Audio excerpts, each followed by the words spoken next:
जानते हैं, अगर इंसान जीवन भर लोभ, मोह, पाप जैसे किसी निर्दोष प्राणी को हत्या करना या किसी के साथ विश्वासघात करता है, तो उसकी मृत्यु के ठीक 13 दिन बाद उसके आत्मा की भयावह यात्रा शुरू होती है, जहां हर कदम पर असहनीय भूख, प्यास और यमदूतों का डर साथ होता है।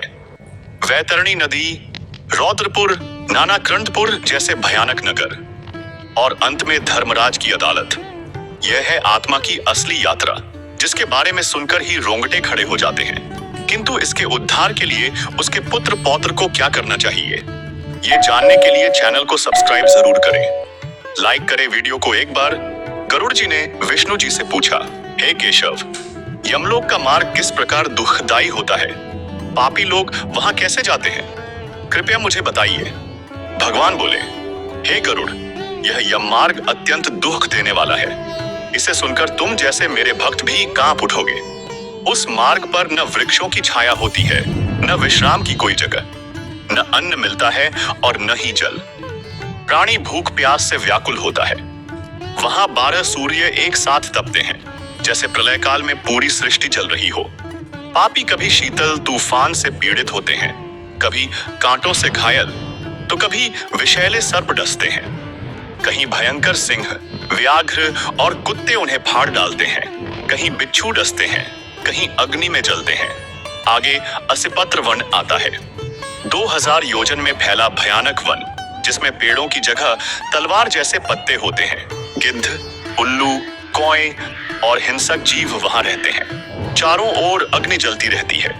पापी उन पत्तों से कटते रहते हैं, कहीं अंधे कुएं में गिरते हैं, कहीं ऊंचे पर्वत से नीचे गिराए जाते हैं, कहीं तलवार की धार पर चलना पड़ता है।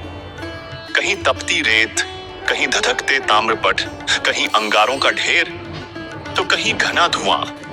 कहीं आग की वर्षा होती है, कहीं शस्त्रों की, तो कहीं रक्त और मवाद की। और फिर आती है भयावह वैतरणी नदी, 100 योजन चौड़ी, मवाद और रक्त से बहती हुई। इसमें मगरमच्छ, विषधर सर्प और असंख्य भंवर होते हैं। पापी उसमें गिरते हैं और बार बार डूबते उतर आते हैं।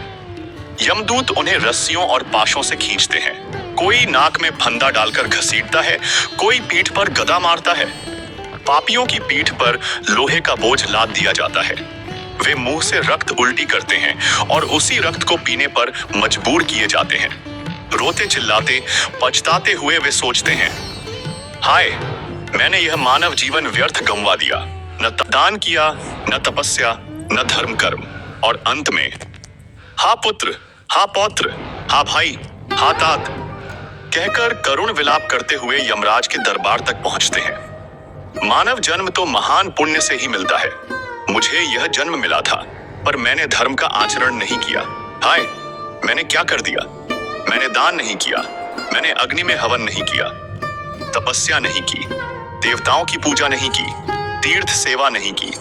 हे जीव, अब जो कुछ तुमने किया है उसी का फल भोगो। मैंने न तो गंगा जी का आश्रय लिया, न सत्पुरुषों की सेवा की, न किसी प्राणी का उपकार किया, न मनुष्यों और पशु पक्षियों के लिए जलाशय बनाए, न गौ और ब्राह्मणों की सेवा की, न मैंने वेद शास्त्रों को माना, न पुराणों को सुना, न विद्वानों का सम्मान किया। मैंने जो किया ही नहीं, अब उन्हीं पापों का दंड मुझे भोगना होगा। मैंने अपने पति की हितकारी आज्ञा का पालन नहीं किया, पातिव्रत्य धर्म का पालन नहीं किया, गुरुजनों को आदर नहीं दिया, पति की मृत्यु के बाद त्यागमय जीवन भी नहीं जिया, न उपवास किए, न चांद्रायण व्रत किए। पूर्व जन्म के पापों से ही मुझे यह नारी शरीर मिला, जो अनेक दुखों का पात्र है। मेरा मानव शरीर कहाँ चला गया? 17 दिन तक अकेले वायु के वेग से चलता हूँ। 18वें दिन मैं सौम्यपुर नामक नगर पहुंचता हूँ, जहाँ बहुत से प्रेत रहते हैं। वहां पुष्प भद्रा नदी बहती है और एक बहुत ही प्रिय वट वृक्ष खड़ा है।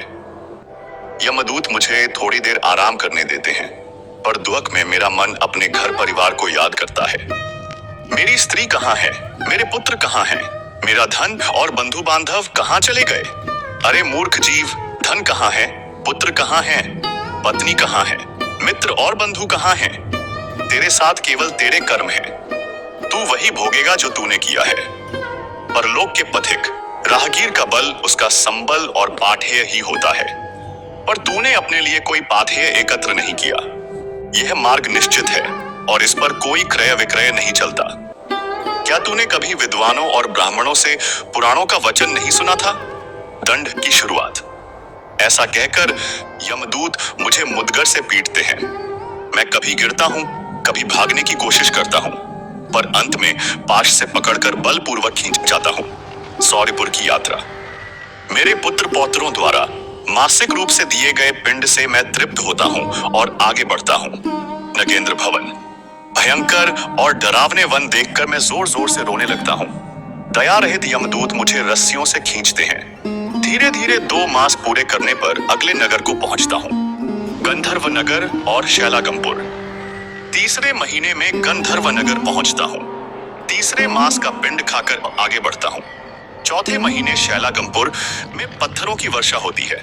मैं चिल्लाता हूं, तड़पता हूं, पर कोई दया नहीं करता। 5वां और 6ठा मास।